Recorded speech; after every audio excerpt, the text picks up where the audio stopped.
আর এই যে মদ, এই মদ শরাব কিছু মুসলমানের বাচ্চা মুসলমান তারা মদ পান করছে, অথচ তারা এগুলোকে গুনহাই মনে করে না।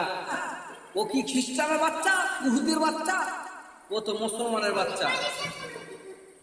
এরা সুর কুকুরের চাইতেও খারাপ, কারণ এরা হচ্ছে জাতির নামে কলঙ্ক। তার মানে এরা মদ পান করছে, এরা বিভিন্ন ধরনের গান বাজনা বাদ্যযন্ত্র সংগ্রহ করছে, তার মানে এরা সুরের চাইতেও খারাপ।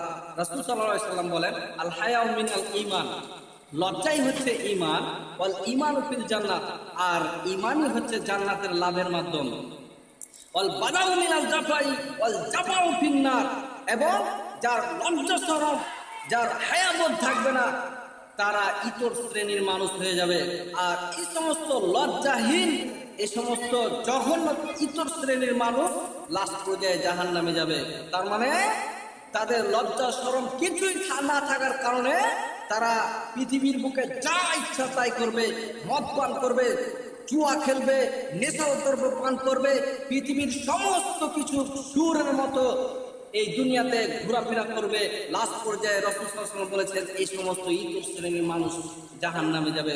অতএব সমস্ত দিনী ভাই ও বোনদেরকে বলতে চাইছি, যে কোনো মূল্যে এই নেশার দ্রব্য এবং গান বাজনা বাদ্যযন্ত্র থেকে ফিরে আসেন এবং ইসলামিক কলার্স, ইসলামিক কথাবার্তা শুনেন, এবং যে সমস্ত কোরআন, মধুর সুরে কোরআন, যে কোরআন শুনলে মনটা ঠান্ডা হয়ে যায়, আল্লাহর রাস্তার দিকে এগিয়ে আসা মনে হয়।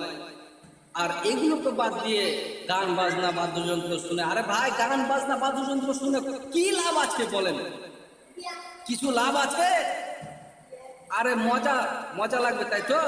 আরে কোরআন শুনেন, কোরআন পড়ে, ওই গানের চাইতেও বেশি মজা পাবেন এই কোরআন তিলাওয়াত করতে, তার থেকে বেশি মজা পাবেন। অতএব যে কোনো মূল্যে ওই সমস্তকে বর্জন করুন এবং ইসলামে পরিপূর্ণভাবে দাখিল হয়ে যান এবং সমস্ত গুনার কাজ থেকে বিরত থাকেন। গুনার কাজ হয়ে গেলে আল্লাহর কাছে তওবা করেন।